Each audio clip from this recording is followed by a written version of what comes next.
조선 왕조 오우 100명. 자, 역사를 가장 맛깔나게 재미있게 이야기해드리는 히스토리 스토리텔러 히스토리가 들려드리는 재밌는 조선 인물사 이야기 조선 왕조 오우 100명. 자, 오늘은 세종의 충신으로 북방의 영토를 개척해 지금의 한반도 국경선을 확정하는 데 큰 업적을 남긴 김종서 편으로 이어갑니다. 내가 바로 조선의 대호 김종서다. 그렇습니다. 바로 이 조선의 큰 호랑이 조선의 대호 김종서 장군의 이야기를 지금부터 시작합니다. 자, 김종서 장군은 충남 공주에서 무관이었던 아버지 김추의 아들로 태어납니다. 김종서 장군은 원래 문신이었습니다. 1405년 태종 5년에 무과가 아닌 문과에 급제해서 문신으로 관직을 시작하죠. 조선시대 언론기관인 이 사간원에서 관직 생활을 시작하게 되는데요. 세종 15년인 1433년에 세종대왕이 김종서를 함길도 절제사에 임명하면서 김종서는 이때부터 장군의 길을 걷게 됩니다. 함길도 절제사, 그러니까 지금의 함경도의 도지사가 된 거예요. 그때부터 이제 8년간 함경도를 다스리면서 그 당시 약탈이나 일삼으면서 껄떡거렸던 이 북방의 여진족들을 싹 다 몰아내고 그곳에 육진을 설치해 두만강까지 우리 영토를 넓히게 됩니다. 지금의 함경북도 경흥군, 우리가 잘 아는 아오지 탄광이 있는 곳까지죠. 북한 말도 있잖아요. 고조고 이놈의 하셨길래 그 아오지 탄광으로 보내버리라요. 그 아오지도 바로 이때부터 우리 영토가 된 겁니다. 그런데 김종서 장군, 자, 장군으로 유명세를 떨쳤지만 앞서 말씀드린 것처럼 원래 무신이 아닌 문신으로 시작했어요. 그래서 강직한 신하로서 집현전 출신이 아닌데도 그 당시 브레인들만 모아놨던 집현전 학사들을 지휘해서 고려사 편찬의 책임자였다는 것을 보면 그야말로 문무에 뛰어난 인물이었다는 것을 알 수 있습니다.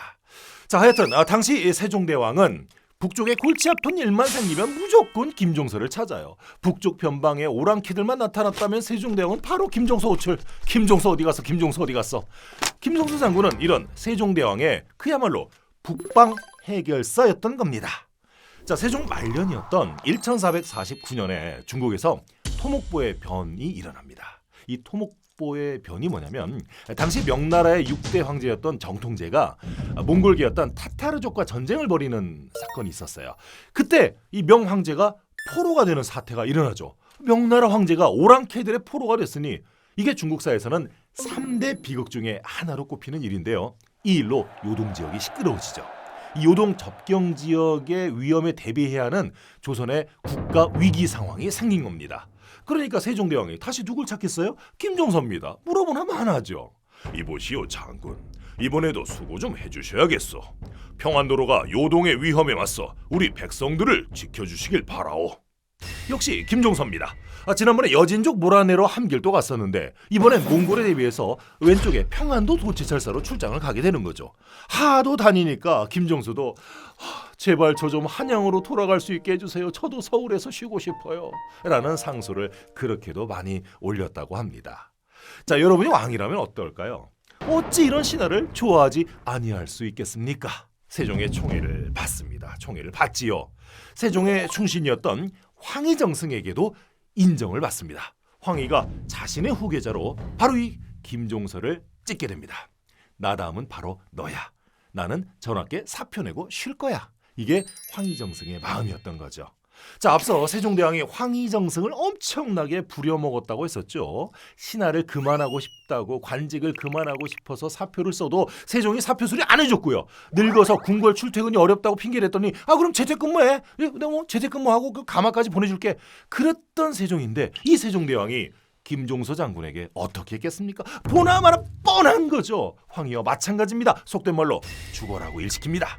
학문과 지략, 무예까지 뛰어났던 사기캐 김종서.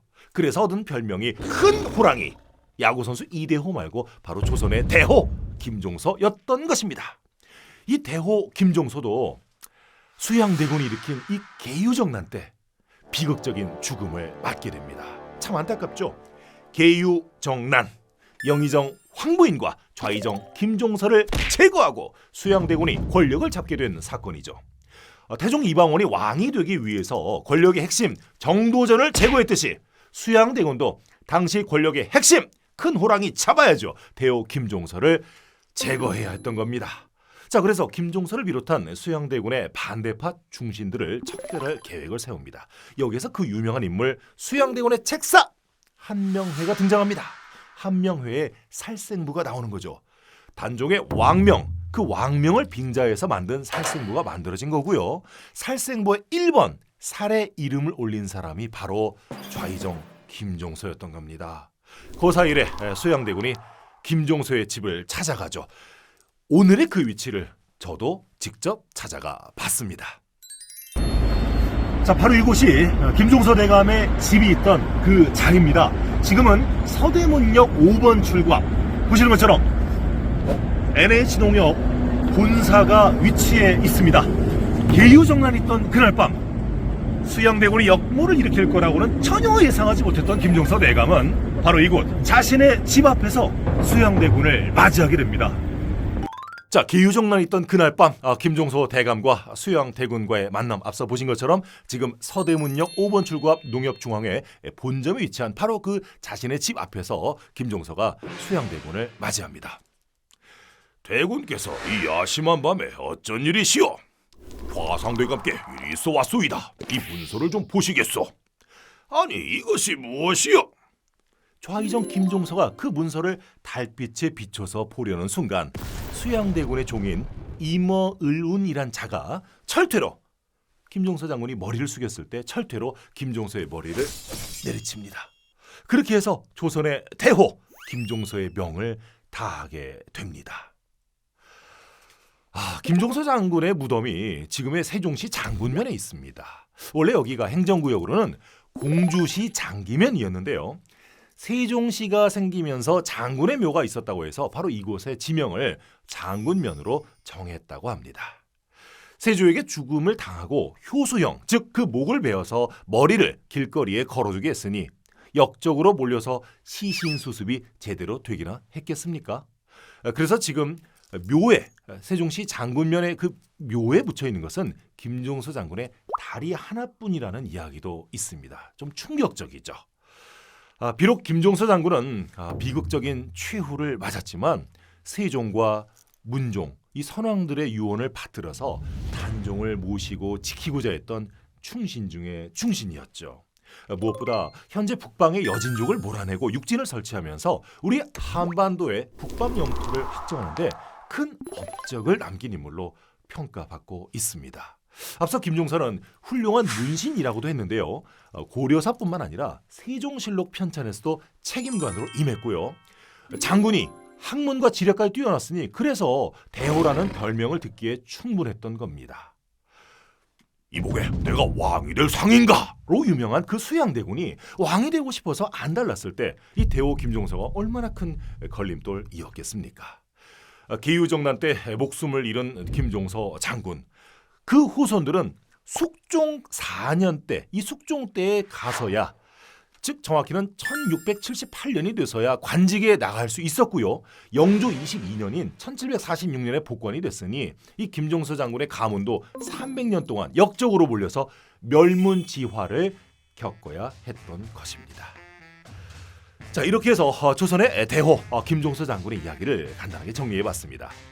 조선의 인물 이야기를 통해서 조선사를 펼쳐 들여다보는 조선왕조 오백명.